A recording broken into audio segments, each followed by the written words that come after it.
एउटा समयको कुरा हो, एक ज्ञानशील किसान थियो जसको साथमा एउटा घोडा थियो। एक दिन त्यो घोडा भाग्यो र किसानका छिमेकीहरूले उसलाई शान्त पार्न आएर भने, तिमीलाई कस्तो दुर्भाग्य भएको छ, तिम्रो घोडा गयो। किसानले जवाफ दियो, सायद हो, सायद होइन, हामी देखाउँला। केही दिनपछि घोडा फर्केर आयो र साथमा केही जङ्गली घोडाहरू ल्यायो। अब छिमेकीहरूले किसानलाई बधाई दिँदै भने, तिमीलाई कस्तो राम्रो भाग्य लागेको छ, तिम्रो घोडा फर्केर आयो र थप घोडा ल्यायो। किसानले जवाफ दियो, सायद हो, सायद होइन, हामी देखाउँला।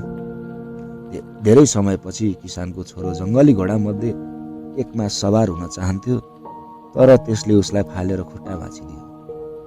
छिमेकीहरूले पुनः उसलाई सान्त्वना दिँदै भने, तिम्रो छोराको कस्तो दुर्भाग्य, उसको खुट्टा भाँचियो। किसानले जवाफ दियो, सायद हो, सायद होइन, हामी देखाउँला। केही समयपछि राजाको फौज गाउँमा आयो र युद्धका लागि युवाहरू भर्ती गर्न लाग्यो। किसानको छोरो घाइते भएको कारण उसलाई भर्ती लिइयो।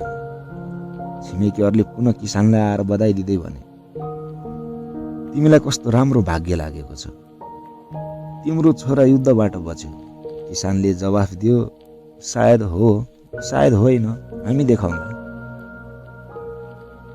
जीवनका घटनाहरू प्रत्याशित हुन्छन् र हामीले ती घटनाहरूलाई चाँडो राम्रो वा नराम्रो भन्ने निर्णय गर्नु हुँदैन। केवल समयले सही नतिजा देखाउनेछ। धन्यवाद।